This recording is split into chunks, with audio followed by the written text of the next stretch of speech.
আর এখন হাজার হাজার, এরা কোথা ছিল? গুপ্তচর আপনারা উল্টে ফেলাইছিলেন, জানাজাও করার হিম্মত পান নাই। কিন্তু আপনারা যে ঘরে বসে থাকেন, হাতে চুরি পরে থাকেন, আওয়ামী লীগের সাথে আতাত করে থাকেন, লুঙ্গির নিচে যে আপনারা থাকেন, বহু প্রমাণ আছে। আমরা এক হয়েছিলাম আমরা ফ্যাসিবাদকে উৎখাতের জন্য, কিন্তু আমরা সবাই এক মানুষ না, সবাই এক দল করি না, সবার আদর্শ এক না, সবাই চিন্তা এক না, কিন্তু ফ্যাসিবাদের প্রশ্নে আমরা সকলে ঐক্যবদ্ধ। জামাত ইসলামী বিগত 25 দিনের কর্মসূচি আর গতকাল দেশব্যাপী বিএনপির যে কর্মসূচি, মোটা দাগে মৌলিক কিছু পার্থক্য আছে। আপনার বাক স্বাধীনতা কেড়ে নেওয়া, গোটা সমাজকে, রাষ্ট্রকে, সুশীল সমাজকে, বিশ্ববিদ্যালয়কে, গণমাধ্যমকে পদানত করা, এই বাস্তবতা বাংলাদেশে এখন তার নাই, এটা সত্য। হত্যা, গুম, খুন, চাঁদাবাজি, টেন্ডারবাজি, দখলবাজি সবকিছু অবসান হবে, রাজনীতিতে একটা পরিশুদ্ধতা আসবে। আসসালামু আলাইকুম প্রিয় দর্শক, মাহবুব সৈকত প্রত্যেককে শুভেচ্ছা সহ আমন্ত্রণ জানাচ্ছি মাই টিভি সংলাপে। দর্শক, আপনারা জানেন আমরা মাই টিভি সংলাপে কথা বলি, আপনাদের যে প্রশ্নগুলো আপনারা জানতে চান সেই প্রশ্নেরই আমরা উত্তর খোঁজার চেষ্টা করি আমাদের এই সংলাপে আগত অতিথিদের কাছ থেকে। আমরা চেষ্টা করি দেশের বর্তমান অবস্থা নিয়ে পর্যালোচনা করতে, চেষ্টা করি আগামীর বাংলাদেশ কোন দিকে যাচ্ছে তাও জেনে নেওয়ার জন্য। আজকে আলোচনার বিষয়বস্তু গণ অভ্যুত্থানের আকাঙ্ক্ষা ও বর্তমান বাস্তবতা। স্টুডিওতে উপস্থিত রয়েছেন আপনাদের পরিচিত মুখ, জাতীয়তাবাদী কৃষক দলের সাধারণ সম্পাদক, সাবেক ছাত্রনেতা শহীদুল ইসলাম বাবুল। বাবুল ভাই, আপনাকে স্বাগত জানাচ্ছি। Thank you. ডান পাশে রয়েছেন আরেকজন সাবেক ছাত্রনেতা, বাংলাদেশ জামায়াত ইসলামীর কেন্দ্রীয় মজলিস শুরার সদস্য মোহাম্মদ ইয়াসিন আরাফাত। আপনাকেও স্বাগত জানাচ্ছি। ওয়ালাইকুম আসসালাম। আমি প্রথমেই বাবুল ভাই আপনাকে দিয়ে শুরু করি।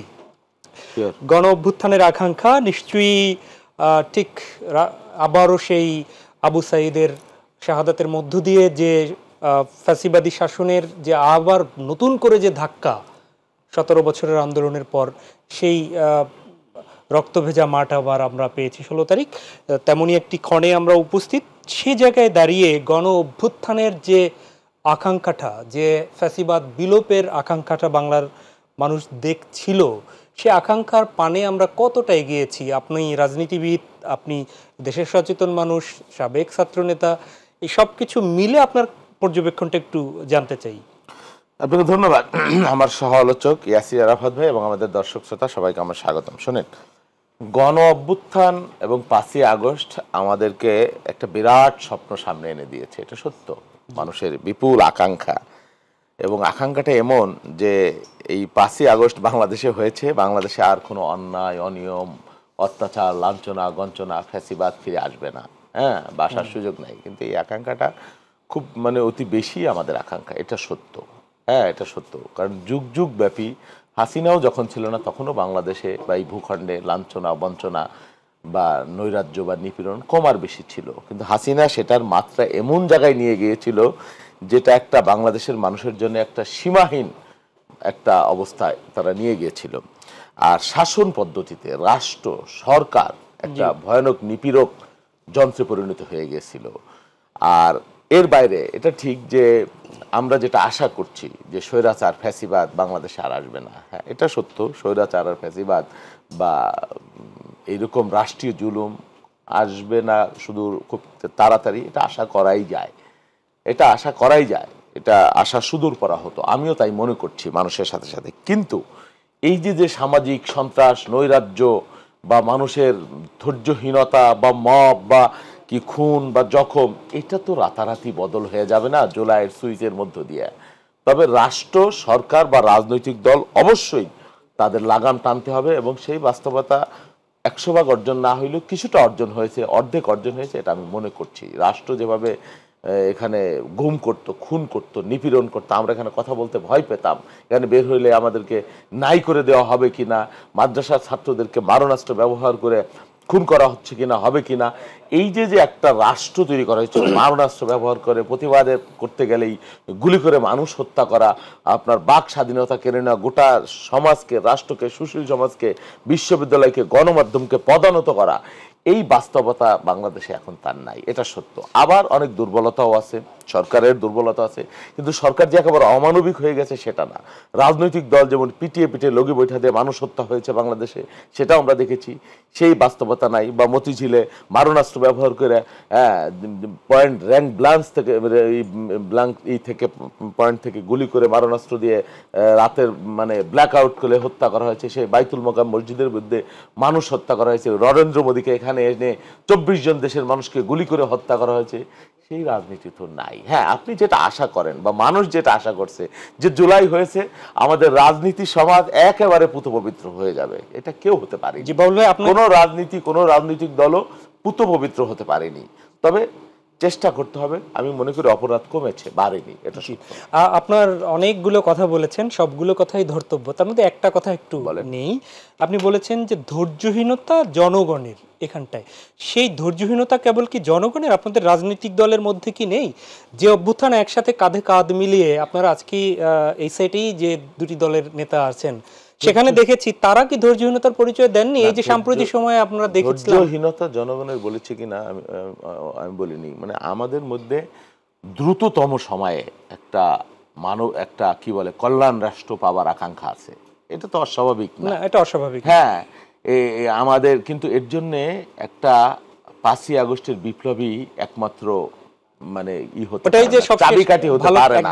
এর জন্য সমাজ বিপ্লব লাগবে অবশ্যই, এর জন্য মানে সাংস্কৃতিক বিপ্লব লাগবে, এর জন্য আমাদের পড়াশোনা লাগবে, এর জন্য আমাদের নীতিবোধের শিক্ষা লাগবে। সেটা একদিনে একটা বিপ্লবে হয়ে ওঠে না। না, নিশ্চয়ই হয়ে উঠবে না। এটা হয়তোবা শুরু করে দিতে পারবে চিন্তা চেতনায়। আমি যে ধৈর্যহীনতার জায়গায় আসছিলাম সেটি হচ্ছে যে যারা একসাথে মিলে এই ফ্যাসিবাদ তাড়ালেন সম্প্রতি বাংলাদেশে, সেই তারাই আবার দেখলাম, বিশেষ করে আমরা দেখলাম যে বিএনপি জামাতের বিরুদ্ধে স্লোগান দিচ্ছে সাম্প্রতিক সময়, মাঠে বিশাল শোডাউন। আবার জামাতও দেখলাম কয়েকদিন আগে বিএনপির বিরুদ্ধে বিশাল শোডাউন করে স্লোগান দিচ্ছে এই এক সপ্তাহের মধ্যে। এটা দুই ভাবে আমি বলি। প্রথম কথা হলো কি, ধরেন হাসিনার বিরুদ্ধে আমরা এক হয়েছিলাম, অসংখ্য রাজনৈতিক দল, প্রায় অনেকগুলা রাজনৈতিক দল, আবার অনেক শ্রেণী পেশার মানুষ, অনেক জ্ঞানী গুণী বুদ্ধিজীবী সমাজবিজ্ঞানী, আমরা এক হয়েছিলাম আমরা ফ্যাসিবাদকে উৎখাতের জন্য। কিন্তু আমরা সবাই এক মানুষ না, সবাই এক দল করি না, সবার আদর্শ এক না, সবাই চিন্তা এক না, কিন্তু ফ্যাসিবাদের প্রশ্নে আমরা সকলে ঐক্যবদ্ধ। এটা হলো একটা দিক। বা দেশের প্রশ্নে আমরা ঐক্যবদ্ধ, জাতীয়তার প্রশ্নে আমরা ঐক্যবদ্ধ, সার্বভৌমত্বের প্রশ্নে আমরা ঐক্যবদ্ধ। 5ই আগস্টের পরে এখানে নানান ধরনের অশান্তি, সাম্প্রদায়িক দাঙ্গা লাগাবার চেষ্টা হয়েছে। আবার প্রধান উপদেষ্টা যখন দেখেছে আমরা সবাই একসাথে এক কাতারে গিয়েছি। তারপরের যেটা ব্যাপার আপনি যেটা বলেছেন, যে এই ধরনের নোংরামি বা কাদা ছোড়াছুরি বা প্রতিহিংসা বা প্রতিযোগিতা শুরু হয়েছে, এটা না হলেও হতো। এটা যেটা হয়েছে এটা না হলেও হতো। এর মধ্যে কখনো কখনো একটা দৃষ্টিগোচর হয়েছে, কখনো কখনো আমাদের দীর্ঘদিনের এই ত্যাগের সংগ্রামকে মানে কি বলে কালিমা লেপন করবার চেষ্টা হয়েছে। এখানে আমি মনে করছি ওই যে যার যার বিভিন্ন গোল আছে, যার যার বিভিন্ন স্বার্থের রাজনীতি আছে। এখানে অনেকটাই নীতিবোধের, যেমন চরমোনাই পীর সাহেব সারা জীবন আপাদমস্তক আওয়ামী লীগের কি ফ্যাসিবাদকে পৃষ্ঠপোষকতা করেছে, তাদের তেল ঢেলেছে, এবং আমার এই ভাইদের যে দল তাদেরকে যে ভাষায় গালাগালি করেছে, বলেছে ইহুদিরা এখানে যদি শাসন কায়েম করে তাও দেশে ইসলাম আসতে পারে, কিন্তু জামাতে ইসলাম যদি এখানে ক্ষমতায় যায় কোনোদিন এখানে ইসলাম হবে না, এই কথা বলে। আবার শিবিরের বিরুদ্ধে এমন ভয়ানক, যেগুলো বিএনপির লোক কোনোদিন চিন্তাও করে না, বলছে শিবিরের হলো 3টা গুণ, বেয়াদবি, বেয়ারা, উচ্ছৃঙ্খলতা, না এরকম আর কি 3টা ভয়ঙ্কর কথা। এখন তাদের সাথেও আমার ভাইদের ঐক্য হয়ে যাচ্ছে, দেখছি মাখামাখি হয়ে যাচ্ছে, হ্যাঁ, রাতের বেলায় দিনের বেলায়, তারা পীরের মুরিদ হয়ে যাচ্ছে। এইখানে একটা নীতিহীনতার ঘাটতি আমরা দেখছি, এটা সত্য। অনেক ধন্যবাদ। আমি ইয়াসিন আরাফাত আপনার কাছে আসি। আপনি মজলিসের শুরার সদস্য, আমরা যতটুকু জানি আপনাদের সংগঠনে মজলিসের শুরার মাধ্যমেই সেন্ট্রালের মূল বিষয়গুলো সিদ্ধান্ত হয়, এরপরে সারা দেশে বাস্তবায়ন করেন। একটু জানার বিষয় সেটি হচ্ছে যে আপনি গণ অভ্যুত্থানের আকাঙ্ক্ষা, বাস্তবতার গণ অভ্যুত্থানের আকাঙ্ক্ষা এসে আপনারা কি এমন অবাস্তব জিনিস দেখলেন যে জন্য মাত্র সপ্তাহ খানেক আগে একদম আপনারা দেখেছি যে পুরো বিশাল আপনাদের কর্মী সমর্থকদের নিয়ে বিক্ষোভ করতে হলো, সেটি একটু কি স্পষ্ট করবেন? এবং এটির কারণে আপনাদের মধ্যে আস্থার ঘাটতিও আমরা দেখতে পেলাম, একটু কি ক্লিয়ার করবেন? বিসমিল্লাহির রহমানির রহিম। সম্মানিত সঞ্চালক, আমার সাথে বিজ্ঞ আলোচক শহীদুল ইসলাম বাবুল ভাই এবং দর্শক যারা দেখছেন সকলকে শুভেচ্ছা জানাচ্ছি, মোবারকবাদ জানাচ্ছি। বিপ্লবের আকাঙ্ক্ষা কি ছিল? বিপ্লবের আকাঙ্ক্ষা যা ছিল এটা আমি যেভাবে জানি আপনিও সেভাবে জানেন। এদেশের জনগণ বিপ্লব ত্বরান্বিত করেছে ফেসিবাদকে বিতাড়নের মাধ্যমে। ফেসিবাদ কি আচরণ করেছিল 16টি বছরে? ফেসিবাদ মানুষের ভোটাধিকার কেড়ে নিয়েছিল, বাক স্বাধীনতা কেড়ে নিয়েছিল, রাজনৈতিক অধিকার হরণ করেছিল, হামলা মামলা গুণ খুন দিয়ে বিরোধী মতকে দমন করেছিল, আয়নাগর সৃষ্টি করেছিল, সমাজে কিছু ন্যারেটিভ তৈরি করে বিরোধী পক্ষকে ঘায়েল করার জন্য ব্লেম গ্লেমের রাজনীতি করেছিল। বিভিন্ন রাজনৈতিক দলকে ভেঙে চুরে তারা তাদের মতো করে এক নায়কতন্ত্র কায়েম করে 41 কিংবা 100 সাল পর্যন্ত ক্ষমতা থাকা তারা স্বপ্ন দেখেছিল। সেই জায়গাকে দুমড়ে মুচড়ে দিয়ে ছাত্র জনতার নেতৃত্বে ঐতিহাসিক গণ অভ্যুত্থানের মাধ্যমে এই জাতি যে নতুন স্বাধীনতা পেয়েছে, স্বাধীনতা পরবর্তী মানুষের প্রত্যাশা ছিল বিগত 16 বছরে ব্লেম গেমের রাজনীতি, ন্যারেটিভ, হত্যা, গুণ খুন, চাঁদাবাজি, টেন্ডারবাজি, দখলবাজি সবকিছু অবসান হবে, রাজনীতিতে একটা পরিশুদ্ধতা আসবে। এদেশের জনগণ রাজনীতিবিদদের সন্দেহের চোখে দেখে। কেন দেখে? আমরা বিগত 53 বছরে দেখেছি রাজনীতিবিদ যারা হয় তারা আখের গোছানোর জন্য চেষ্টা করে, এমপি মন্ত্রী হওয়ার চেষ্টা করে, জনগণের অধিকার বোঝার পরিবর্তে নিজের চাওয়া পাওয়াটাকে সবচেয়ে বেশি প্রাধান্য দিয়ে থাকে। জনগণের সামনে মুখে একটা কথা বলে আচরণে অন্যটা দেখায়। দুর্বৃত্তায়নের যে রাজনীতি, এই রাজনীতি থেকে জনগণ উত্তরণ করতে চেয়েছিল। এই জায়গায় মোটা দাগে লাভ কয়েকটা হয়েছে, প্রত্যাশা কিছু পূরণ হয়েছে। যেমন সংলাপবিহীন রাজনীতি ছিল বিগত 16 বছর, আলহামদুলিল্লাহ এখন সংলাপের মাধ্যমে অনেকগুলো বিষয় সমাধান হচ্ছে। যদিও সংলাপের ক্ষেত্রেও কিছু মতপার্থক্য লক্ষ্য করা যাচ্ছে, কিন্তু টোটালি বিগত 16 বছরের সংলাপ অনুপস্থিত ছিল। এরপর দ্বিতীয় হচ্ছে অন্যায় অপরাধ এই সমাজে ঘটে যেত কিন্তু প্রতিবাদ করার সাহস করতো না। কিন্তু ছাত্র জনতা আমাদেরকে প্রতিবাদের ভাষা শিখিয়েছে, পদ্ধতি শিখিয়েছে। প্রতিবাদ করে পাহাড় সম শক্তিশালী ফেসিবাদকে যে পতন করা যায় এবং পলায়নপর অবস্থায় তৈরি করা যায় সেটা ছাত্র জনতা আমাদেরকে শিখিয়েছে। এর পাশাপাশি অপরাধী যারা, চাঁদাবাজ, টেন্ডারবাজ, দখলবাজ যারা, মাদকের কারবারি যারা, তাদের ভয় পাওয়ার একটা সিস্টেম এই সমাজে এখন তৈরি হয়েছে। কিন্তু মোটা দাগে বেশিরভাগ এখনো সমাজে প্রচলন আছে। জামাত ইসলামী দেখেন যে কর্মসূচি পালন করেছেন, আপনি বাইকে বলেছেন যে বিএনপি জামাতের বিরুদ্ধে স্লোগান দিচ্ছে, জামাত বিএনপির বিরুদ্ধে না। জামাত ইসলামী বিগত 25 দিনের কর্মসূচি আর গতকাল দেশব্যাপী বিএনপির যে কর্মসূচি, মোটা দাগে মৌলিক কিছু পার্থক্য আছে। পার্থক্যটা হচ্ছে জামাত ইসলামী সন্ত্রাসের বিরুদ্ধে, চাঁদাবাজের বিরুদ্ধে, খুনের বিরুদ্ধে, বিশেষ করে পুরান ঢাকার মিটফোর্ডে যে পাথর নিক্ষেপ করে নৃশংস কায়দায়, মধ্যযুগীয় কায়দায় যে হত্যাযজ্ঞ চালিয়েছিল, এই নৃশংসতার বিরুদ্ধে জামাত ইসলামী স্লোগান দিয়েছে। জামাত ইসলামের যতগুলো মিছিল দেখবেন কোথাও বিএনপির নাম ধরে কিংবা বিএনপির কোনো নেতার নাম ধরে কোথাও কোনো স্লোগান দেওয়া হয়নি। চাঁদাবাজের বিরুদ্ধে, সন্ত্রাসের বিরুদ্ধে, খুনির বিরুদ্ধে জামাত ইসলামী স্লোগান দিয়েছে। এই জায়গায় মৌলিক পার্থক্য হচ্ছে জামাত বিক্ষোভ করেছে সন্ত্রাসের বিরুদ্ধে, চাঁদাবাজের বিরুদ্ধে, আর বিএনপি বিক্ষোভ করেছে জামাতের বিরুদ্ধে। কিন্তু বিএনপিরও তো চাঁদাবাজ, খুন, দর্শন যারা করেছে তার বিরুদ্ধে বিক্ষোভ হওয়ার কথা ছিল। মৌলিক পার্থক্য হচ্ছে এই জায়গায়। এখন কথা আছে যে তাইলে আমাদের করণীয়টা কি? সাংবাদিকদের দৃষ্টিকোণ থেকে আপনার যেটাকে পরস্পর মুখোমুখি হওয়া, তাহলে আপনাদের বিক্ষোভ কি বিএনপির ইমেজের উপরে আঘাত হানেনি? না, আমি বলছি বিএনপি কি আমাদের যে জন্য আপনারা বিক্ষোভ করেছেন সেজন্য তো বিএনপিও সেটিকে তো অন করে না, সে অন্যায়কে বিরুদ্ধে তো বিএনপি পদক্ষেপ নিয়েছিল। কিন্তু আপনাকে দেখতে হবে কর্মসূচির ভাষা কি, বক্তব্য কি। জামাত ইসলামের নেতৃবৃন্দ যে বক্তব্য দিয়েছেন মিছিলে, সমাবেশে বা যেখানে স্লোগান ধরা হয়েছে সেখানে বিএনপির নাম ধরে, তার ওনাদের নেতাদের নাম ধরে কোনো বক্তব্য দেওয়া হয়নি। বরং স্পষ্ট বলা হয়েছে যে আমরা কোনো দলের বিপক্ষে নয়, আমরা সমাজে গণ অভ্যুত্থানের পরেও যে হত্যাযজ্ঞ চলছে, চাঁদাবাজি চলছে, লুণ্ঠন চলছে, আমরা তার বিরুদ্ধে।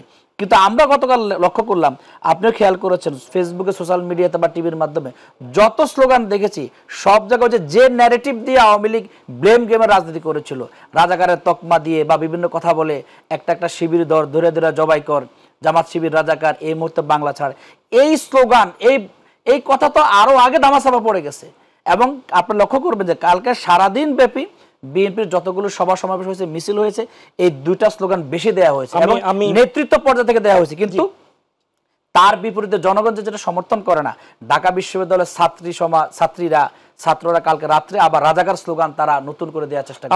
আমি বাবুল ভাইয়ের কাছ থেকে শুনবো। আমাকে ব্লেম গেম, আওয়ামী লীগের মতো ব্লেম গেম চলছে এবং ইয়াসিন ভাই বিএনপির দিকেই ইঙ্গিত করে কথা বললেন। আপনার একটু বক্তব্য শুনতে চাই। শুনেন, রবীন্দ্রনাথের কবিতা আছে যে তুমি মহারাজ সাধু হলে আজ আমি আজ চোর বটে, সেরকম কথা আর কি, আত্মবিরোধী কথা, আত্মগ্লানির কথা।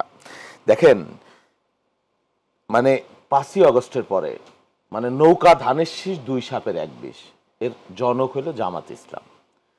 যখনই বলা হয়েছে যে দেখেন বাংলাদেশের প্রেক্ষাপট তো ভিন্ন, আওয়ামী লীগ বাংলাদেশে নাই, নির্বাচন করতে পারছে না, তাহলে কি আওয়ামী লীগ থাকলে বিষয়টা প্রেক্ষাপট এক, জামাত বিএনপি সহ একটা জোটগত নির্বাচন হইতে পারত। এখন জামাত ইসলামের নেতাকর্মী আমাদের বন্ধুরা মনে করতেছে তারা যদি একলা নির্বাচন করে তাহলে ওই 3টা সিট 2টা সিট বা 5টা সিট, বিগত দিনের ইতিহাস যেটা বা 4%, 3% বা 5% ভোট, বড় জোর 7%, এই তো এই আতঙ্ক যখনই তাদের পেয়ে বিএনপি যখন করে জামাতের সাথে জোট হবে না, এই কয়েকদিন আগেও যখন বলল আমার বন্ধুরা বেপরোয়া হয়ে গেল। বিগত দিনের যত ভূমিকা, যত অবদান, যত জালেম জুলুম একসাথে হইলাম সব ভুলে গেল এবং হেন কোনো কর্ম। দেখেন খুন এক একটা হইল, কালকেও জামাতের লোকরা খুন করলো, গতকাল রহিমকে কক্সবাজারে, হ্যাঁ, তারপরে খুলনায় খুন করলো জামাতের নেতাকর্মীরা, এখানে খুন হইল একজন পুরনো ঢাকায়। কে খুন করলো না করলো রাতের বেলায়, ওই যে বাজেট না বাংলাদেশের রাজনীতি, এই বাজেট গণবিরোধী, এই বাজেট মানি না, তার আগেই মনে হয় সাইনবোর্ড বানায় রাখছিল, প্রস্তুত হয়েছিল যে ওই যে শকুন, গরু যেমন মরবে শকুন আগে থেকেই বসে থাকে, যে বিএনপির বিরুদ্ধে তারেক রহমানের মুন্ডপাত। আর তারেক এমন কোন, শুধু তারেক রহমান না, জিয়াউর রহমান পর্যন্ত তারা টাচ করছে।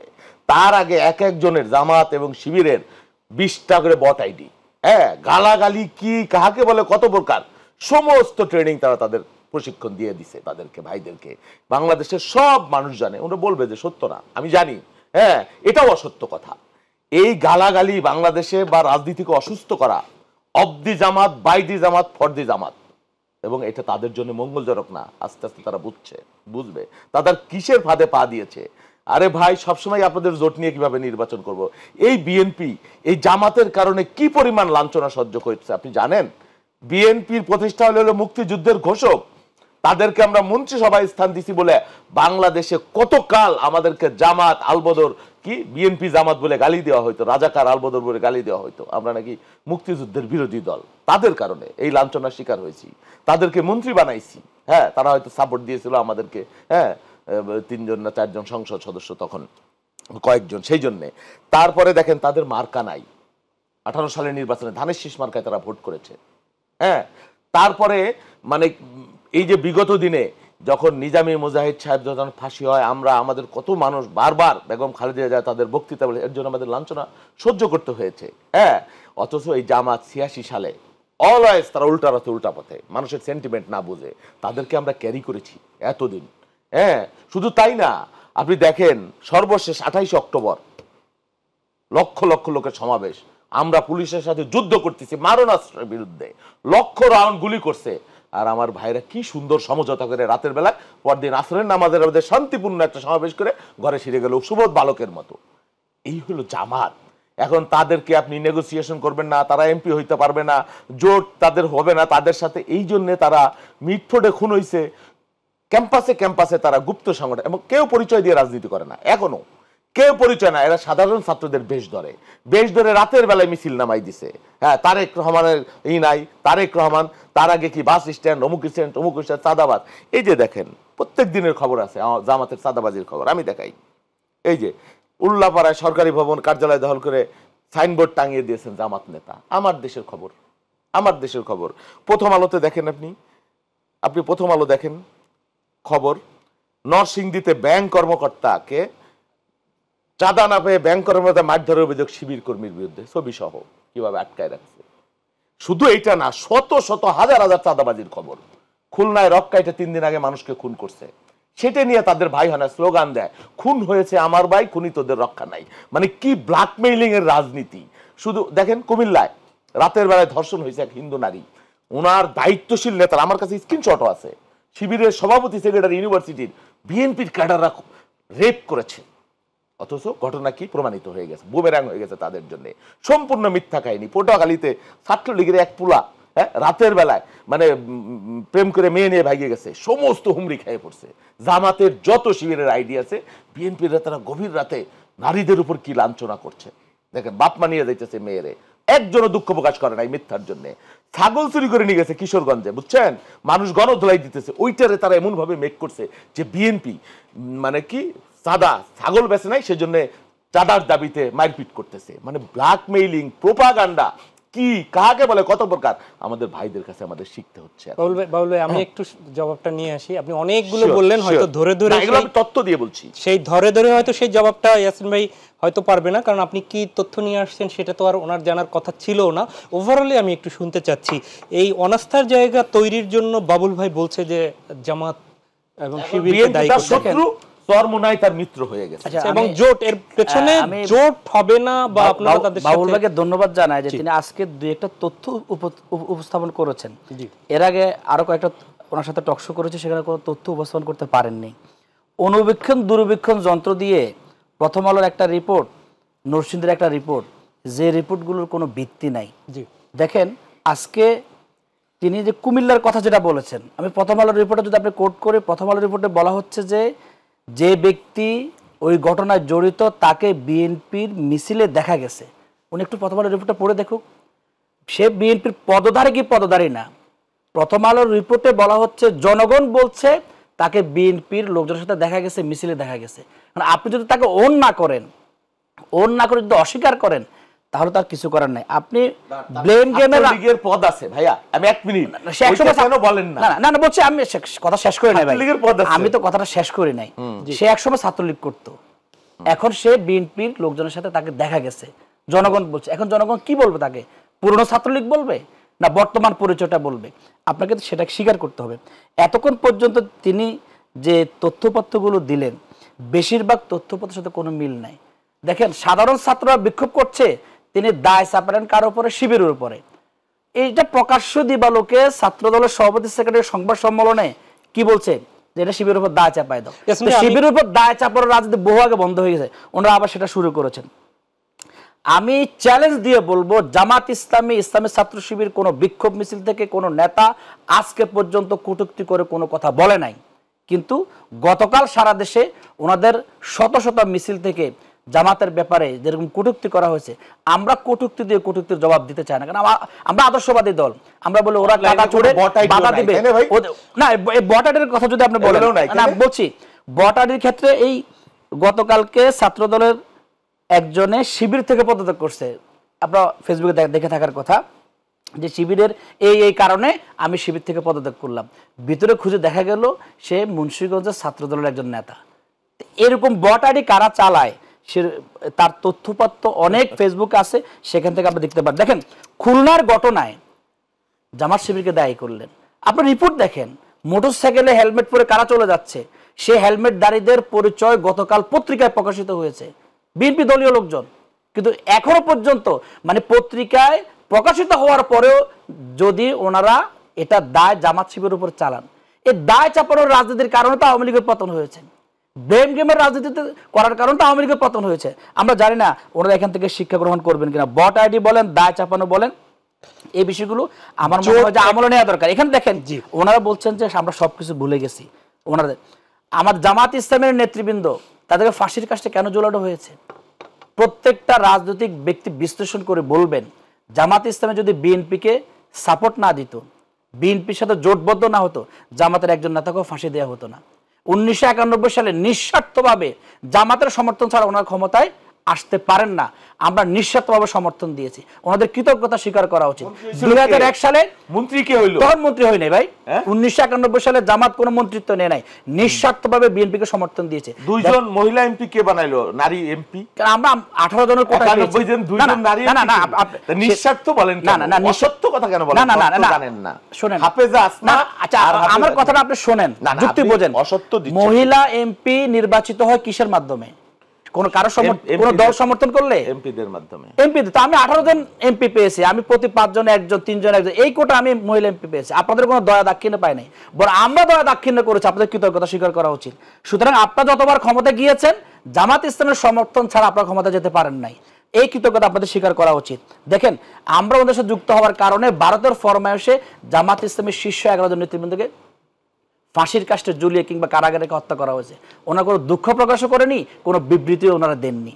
আমাদের যত নেতার ফাঁসি হয়েছে, কোনো নেতার ফাঁসির পরবর্তী সময় ওনারা কোনো দুঃখ প্রকাশও করেননি। আমরা সেই রাজনীতিগুলো সামনে করতে চাই না। আজকে ওনারা যে ওই মুক্তিযুদ্ধের কথা বলেন, স্বাধীনতার কথা বলেন, মির্জা ফখরুল সাহেবের আব্বা কে ছিলেন, আমির খসরু মাহমুদ সাহেবের আব্বা কে ছিলেন, সালাউদ্দিন কাদের চৌধুরী কে ছিলেন, আব্দুল আলিম সাবেক এমপি কে ছিলেন, এই পরিচয়গুলো যদি সামনে আসে ওনারা আসলে মুখ দেখাতে পারবেন না। জোটে আপনারা আপনাদেরকে নিচ্ছে না, এটি বলার পর থেকেই আপনারা এরকম বেপরোয়া হয়ে গেছেন। এটি কিন্তু বাবুল ভাই জামাত ইসলামী আদর্শবাদী দলের জায়গা থেকে চাঁদাবাজি যখন হয়েছে আমরা কথা বলেছি, টেন্ডারবাজি যখন হয়েছে আমরা কথা বলেছি।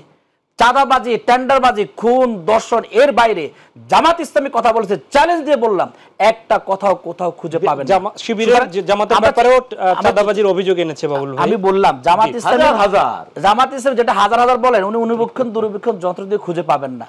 একটা দুইটা যেটা জামাত ইসলাম অ্যাকশন নিয়েছে, জামাতের তার পদ পদবি স্থগিত করেছে, ফেরিতে একটা ঘটনা আছে। আপনি জবাবটা দিয়েছেন, আমি একটু ছোট করে জানতে চাই যে কোন পরিস্থিতিতে বাংলাদেশে শীর্ষ নেতাদের চরিত্র হননের যে জায়গাটা, আপনাদের দলের আমির ডক্টর শফিকুর রহমান বিএনপির শীর্ষ নেতা, এখন তো অনেকটা আধ্যাত্মিক নেতা খালেদা জিয়া, বাকি নেতা হিসেবে তারেক রহমান, তো সেই জায়গায় ডিরেক্ট হিট করে যদি স্লোগান হয়, সেটিকে আপনারা কিভাবে দেখছেন? সেটা সমর্থন করি না, জামাত ইসলামের সমর্থন করার পক্ষ থেকে কিন্তু সমর্থন করি না। না স্লোগান দেয়, আপনি সাধারণ ছাত্রদের দায় শিবিরের উপর চাপাবেন, এটা তো ব্লেম গেমের রাজনীতি। আচ্ছা, আপনি একটা উত্তর দেন, সাধারণ ছাত্রী কারা? আপনার ছাত্রী সংস্থার সভাপতি আর সেক্রেটারি কে নাম বলেন তো?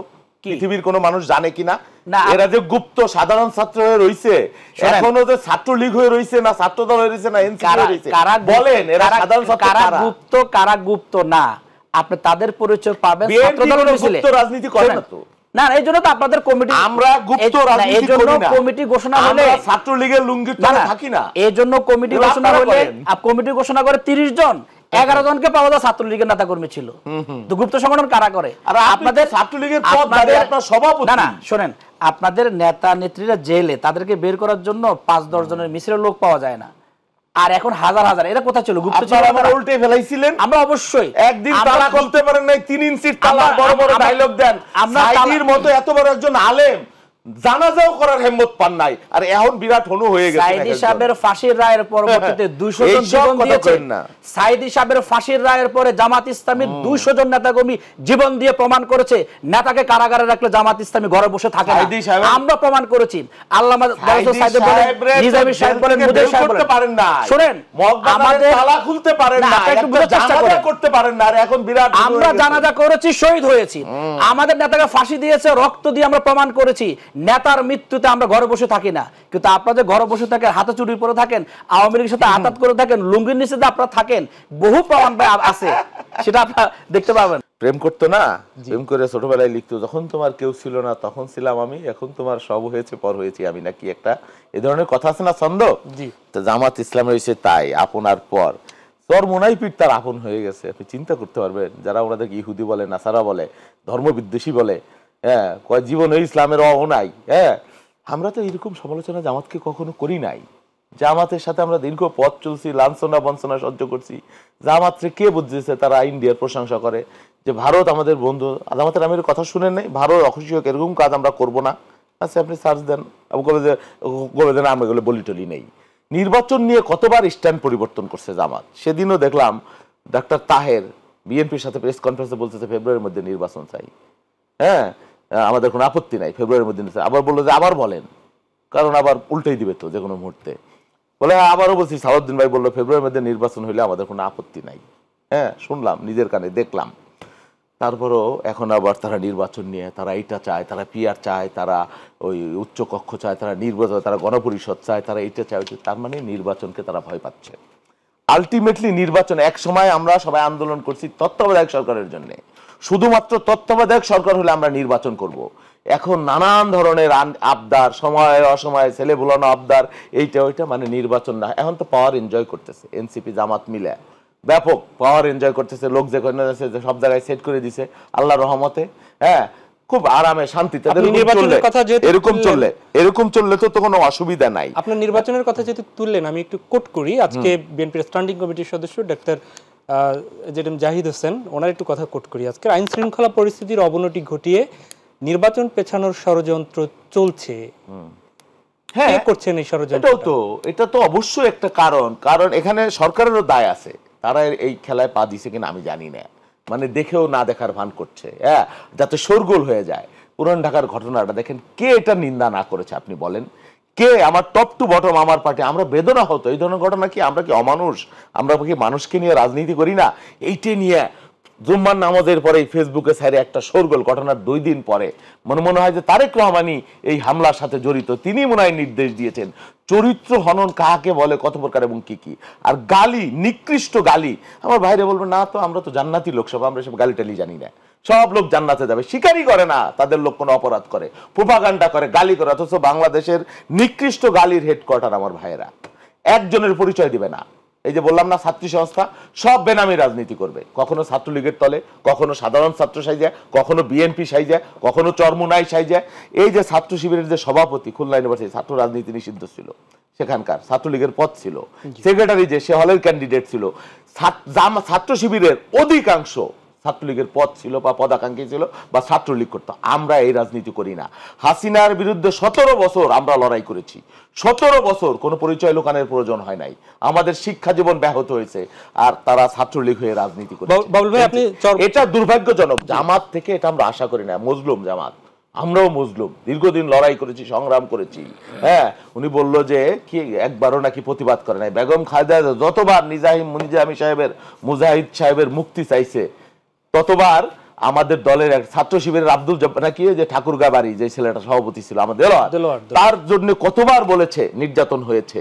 উনরা বলে কৃতজ্ঞতা বা মানে অকৃতজ্ঞ যে একটা নজির 16 আনা আল্লাহ আমার ভাইদের মধ্যে বলেন 16 আনা। আমার দলে সালাউদ্দিন কাদের চৌধুরীর ফাঁসি হয়েছে, আমার দলে সালাউদ্দিন কাদের চৌধুরীর ফাঁসি হয়েছে। সেটা স্বীকার করেন, দেখেন যেটা দেন না সেটা স্বীকার করেন না। ওনরা মানে বিএনপি কে কিভাবে ব্ল্যাকমেইল করা যায়, মানে বাপখানে উনি বললো না একটু আগে, বলছে ক্ষমতায় তারা চলে গেছে মাশাআল্লাহ, হ্যাঁ, ইন্ডিয়ার সমর্থন নিয়ে ভালো চলে গেছে। তিস্তা রোড মার্চ করছি আমরা, করেছে ওনরা। কি ভূমিকা আমরা রাখছি ইন্ডিয়ার বিরুদ্ধে? তলে তলে, উপরে উপরে গুজগুজে ভাজা নাকি, তলে তলে মানে আমিরে খাজা, উপরে আমিরে খাজা, ভিতরে গুজগুজে ভাজা। প্রসঙ্গটা যেহেতু বললেন, আমি একটু আসি। চরমোনাই পীরের সাথে আমরা দেখছি যে সবাই তার দরবারে যাচ্ছেন, বিএনপির সাথে। বিএনপিও কিন্তু সব দল যুগপৎ আন্দোলনে থাকা যারা গুলশানে গিয়ে মিটিং করছে, কিন্তু চরমোনাই বিএনপিকেও দেখলাম যে আপনারা চরমোনাইয়ের সেন্ট্রাল অফিসে গিয়ে মিটিং করছেন। ওখানে কি ভোট ব্যাংক সবার? ওখানে কেন যাচ্ছেন? না না, শোনেন, সেটা রাজনৈতিক। চরমোনাই আমাকে কখনো গালিও দেয় নাই, মুনাফেকও কয় নাই, ইহুদিও কয় নাই, ওনাদের যেটা বলছে, বা বেয়াদবও বলে নাই। যা যা বলার সব চরমোনাই ওনাদের বিরুদ্ধে বলে রাখছে। এখন তারা তার বন্ধু হয়ে গেছে। আপনি কি করবেন? আমাদের ওই গালিগালি বিএনপির মতো বড় দল, আপনাদেরও কেন ওখানটায়? বিএনপি সবসময় যায় না, এটা রাজনৈতিক মেরুকরণ জোট, এটা হতে পারে, হ্যাঁ, কিন্তু বিএনপির সাথে চরমোনাইয়ের যে রাজনীতি, যোজন পার্থক্য। ওনাদের সাথে মিল আছে, তারাও ইসলামী রাষ্ট্র চায়, ওনারাও ইসলামী রাষ্ট্র চায়, ওনাদের সাথে মিলে। আমাদের সাথে তাদের রাজনৈতিক এবং আদর্শিক দূরতম কোনো সম্পর্ক নাই। আমরা জামাতকে, শিবিরকে মুনাফেকে বলি না, গালিও দেই না, আর এগুলো আমাদের দরকারও নেই। অনেক ধন্যবাদ ইয়াসিন ভাই। আমরা নির্বাচনের জায়গায় ছিলাম, নির্বাচনকে জামাত ভয় পায় এটি সে বলেছেন। সাথে একটু প্রশ্ন রাখছি, কয়েকদিন আগে আমরা দেখলাম যে চরমোনাই পীরের সমাবেশে আপনারা সবাই গিয়েছিলেন, পাশাপাশি আবার দেখছি আপনাদেরও সামনে একটি সমাবেশ আছে। এটি কি নির্বাচনী সমাবেশ? এবং যাই বলেন না কেন, এই যে মহাসমাবেশের আয়োজন, নির্বাচন এখনো ধোঁয়াশা, সেই জায়গা থেকে আপনারা হঠাৎ করে এই একের পর এক বিভিন্ন দলগুলো যে সমাবেশ করছেন, এর পেছনে লক্ষ্যটা কি? আপনাদের লক্ষ্যটা একটু ক্লিয়ার করেন। জামাত ইসলামী 5 আগস্টে বিপ্লবের পরবর্তী সময়ে আমরা ঢাকা মহানগর উত্তর একটা বিজয় মিছিলের কর্মসূচি ঘোষণা করেছিলাম। 3 মিনিটের মধ্যে শেষ করবেন। এত কম সময় হলে হবে ভাই? তো অনেক প্রশ্ন রেখে গেছেন, একটু বাড়াই দেন। আচ্ছা, আমরা সেই কর্মসূচি হাতে সময় নেই, শেষ করতে এই কর্মসূচি আমরা স্থগিত করেছি। দেশের সার্বিক পরিবেশ পরিস্থিতিতে এটিএম আজহারুল ইসলাম ভাই মুক্তি পেয়েছেন, আমরা জাস্ট শাহবাগে আধা ঘন্টার একটা কর্মসূচি পালন করে ওনাকে রিসিভ করেছি। আমার দলের নিবন্ধন ফেরত পেয়েছি, প্রতীক ফেরত পেয়েছি। আমরা উৎসবে যাইনি। জামাত কর্মসূচি ঘোষণা করেছে, এটা দোয়া কর্মসূচি, আল্লাহ শুকরিয়া কর্মসূচি। তো অনেক দিন ধরে অনেকগুলো বিষয় সামনে আসার কারণে বিশেষ করে 7 দফা যে দাবি, এই 7 দফার দাবি আদায়ে আমরা 19 জুলাই কর্মসূচি ঘোষণা করেছি। এটা অনেক দিনের অনেকগুলো বিষয়কে সামনে রেখে কর্মসূচিটা দেয়া। সেই দাবির জন্য তো ঐক্যমত্য কমিশনে আপনারা মিটিং করছেন, তাহলে কেন আবার সমাবেশ করে প্রেসার ক্রিয়েট করতে হচ্ছে? আমরা যে দাবি জনগণের কাছে পেশ করছি, রাষ্ট্রের কাছে পেশ করছি, জনগণকে তো সে দাবির সাথে সম্পৃক্ত করা প্রয়োজন। একটা রাজনৈতিক দলের মূল দায়িত্ব কি? রাজনৈতিক দলের মূল দায়িত্ব হচ্ছে তারা যে দাবিগুলো সামনে আনতে চায় সে দাবিগুলো জনগণের সাথে সম্পৃক্ত হয়ে জনগণকে বোঝানো প্রয়োজন। আমরা জনগণের দল, সেই হিসেবে জনগণকে সাথে নিয়ে এই কর্মসূচিটা পালন করতে চাই। কত জনগণ আপনাদের নেতাকর্মী? না, আমার যেহেতু সারা দেশ থেকে লোক আসবে, আমরা আশা করছি যে লক্ষ লক্ষ জনতা হবে ইনশাআল্লাহ। একটা ঐতিহাসিক সমাবেশ হবে, যে সমাবেশ ইতিপূর্বে কেউ কখনো কল্পনা করেনি। এ ধরনের উপস্থিত কাদের দাওয়াত দিচ্ছেন? আমরা সর্বস্তরের জনগণকে দাওয়াত দিচ্ছি। আমাদের নেতাকর্মীর পাশাপাশি দলমত নির্বিশেষে, ধর্মবর্ণ নির্বিশেষে সকলকেই এই 7 দফা দাবি আদায়ের লক্ষ্যে সমাবেশে হাজির হওয়ার জন্য বলছি। অন্য দলগুলোর নেতারা যাবেন? হ্যাঁ, সবাইকে দাওয়াত দিবেন না? অবশ্যই সবাইকে দাওয়াত দিবেন। বিএনপিকে দাওয়াত দিবেন? হ্যাঁ, কেন দেওয়া হবে না? সকল রাজনৈতিক দলকে দাওয়াত দেওয়া হবে। দাওয়াত না দিলেও আলাপ আলোচনা হবে। এখানে একটু বলি, সেটা হচ্ছে বাইরে যে কথা বলছেন যে ওনারা এই মিটফোর্ডের ঘটনায় বেদনা হতো, কিন্তু গতকাল পল্টনে কিন্তু কেউ বেদনা হত হন নাই, বরং তারা শিবিরের বিরুদ্ধে, জামাতের বিরুদ্ধে কথা বলেছেন সবচেয়ে বেশি। ওনার বেদনাটা প্রকাশ করা দরকার ছিল। ওনারা বলেছেন যে শিবির সব লুঙ্গির তলে ছিল, ছাত্রলীগের কোনো পদ পদবি ছাত্রদলের কেউ ছিল না। এই যে ব্যবস্থাগুলো নিয়ে দেখেন, এই ব্যবস্থাগুলো কোন হওয়ার পর যে ব্যবস্থা, সেটিকে আপনি সাধুবাদ দিবেন? আপনি আমাকে প্রশ্ন না করলে আমি এই প্রশ্নগুলো দিতে পারি। এই পর্যন্ত ছাত্রদলের কমিটি হয়েছে, ওই কমিটিতে ছাত্রলীগের পূর্বে কেউ ছিল না, এরকম একটা কমিটি ওনারা দেখাতে পারবেন না। অসত্য, অসত্য, স্পষ্ট, জলজ্যান্ত মিথ্যা। আমি আমার কথা আপনি ভাই ধর্মীয় লোক, দেখেন আপনার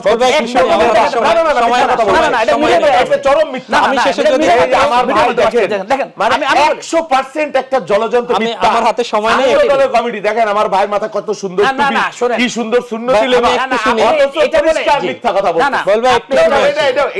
আমি যদি সময় থাকে তাহলে দিব। এরপরে উনি বলে যে জামাত ইসলামী শিবির অনেক ঘটনা ঘটেছে, হাজার হাজার ঘটনা। তো হাজার হাজার পত্রিকার নিউজ তো নাই, নিউজ তো সব আপনাদের নামে। আপনি অনলাইন সার্চ দিয়ে দেখেন, পত্রিকা খুলে দেখেন না যে কমিটিতে অবশ্যই প্রত্যেকটা কমিটিতে ছাত্রলীগ পাওয়া গেছে আমরা জানি। এরপর আপনি ছাত্র সংস্থার কথা বলছেন, আপনি মানে ছাত্র দলের মধ্যে ছাত্রী কয়জন নেত্রীর নাম বলতে পারবেন? এটা আপনার কাছে প্রশ্ন রয়ে গেল। আমরা এরকম শত শত বলতে পারবো। বলেন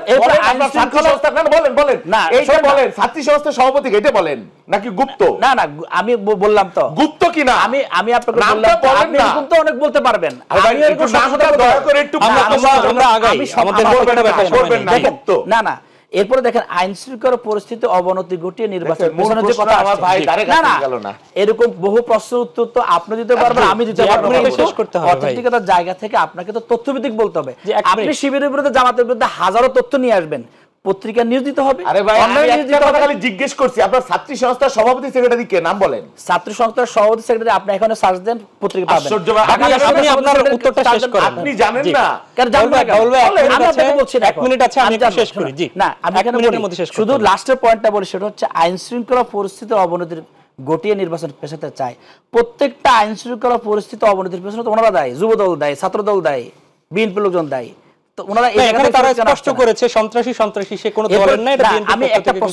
ক্লিয়ার না করলে হবে না। উনি চরমনাই নিয়ে কয়েকবার কথা বলেছেন। গতকালকে চরমনাইয়ের পীর সাহেবের ব্যাপারে যে অশালীনভাবে স্লোগান দেওয়া হয়েছে, বক্তব্য দেওয়া হয়েছে, আমি এটা তীব্র নিন্দা জানাই। দেখেন, ওনারা এত কথা বলছেন, অথচ চরমনাইয়ের সাথে মাসখানেক আগে ওনারা 10 দফা চুক্তি করে আসছেন। সেখানে বলেছেন যে ইসলামের বিরুদ্ধে কোনো কথা বলবেন না, ওনাদের সাথে আপনারা ঐক্যমতে পৌঁছেছেন। আপনারা তো মুসলিকা দিয়ে জামাত ইসলামী চরমনের কাছে গেছে, কিন্তু কোথাও 10 দফা 5 দফা লিখিত পাবেন না, কিন্তু ওনারা 10 দফা লিখিত দিয়ে ঐক্যমত ভিত্তিতে দুজনে পাশাপাশি বসে সংবাদ সম্মেলন প্রকাশ করেছেন। অনেক ধন্যবাদ। বাউল ভাই একদমই এক কথাই বলবেন, সেটি হচ্ছে যে 30 সেকেন্ডে বলবেন যে সেটি এই বিবাদ জড়িয়ে বাংলাদেশ কি ঐক্যের পথে আগাবে কি না? কোনোভাবেই আগাবে না, কারণ আমার ভাইরা কত সুন্দর চেহারা, দাড়ি আছে, টুপি আছে, খালি প্রত্যেকটা মিথ্যা কথা বলে, অনেক ধন্যবাদ। একটা সত্য কথা বলে। অনেক ধন্যবাদ। আমি specific question করছি, একটাও মিথ্যা কথা বলি না, একটাও মিথ্যা কথা বলি না। সংস্থার সভাপতিকে সেক্রেটারিকে কইতে পারে না। অনেক প্রত্যেকটা ক্যাম্পাসে অনেক অনেক এখনো ধন্যবাদ মিথ্যা কথা বলে। মোহাম্মদ ইয়াসিন আরাফাত এবং শোনেন, আমি অসংখ্য বলি, ধন্যবাদ বোঝার জন্য বলছি। ওনাকে শহীদুল এরকম ইসলাম বাবুল। উত্তর দেওয়া যাবে ঢাকা বিশ্ববিদ্যালয়ের আপনাদের ছাত্র সংসদ দুজনকে প্রকাশ্যে আমি কর্মসূচি আর পালন সময় করেছে। নেই, আগামীতে আবার দেখা হবে। প্রিয় দর্শক, এই ছিল আমাদের আজকের আয়োজন, দেখা হবে পরবর্তীতে। আমরাও আপনাদের সবার মতো মনে করি যে রক্ত দিয়ে নতুন বাংলাদেশ পেলাম, সেই বাংলাদেশ থাকুক দলমতের ঊর্ধ্বে উঠে সবার আগে দেশ, এই স্লোগান নিয়ে আমরা এগিয়ে যাই এবং কল্যাণমূলক রাষ্ট্র করতে আসুন, যে যার জায়গা থেকে একটু হলেও ইতিবাচক ভূমিকা পালন করি। আল্লাহ হাফেজ।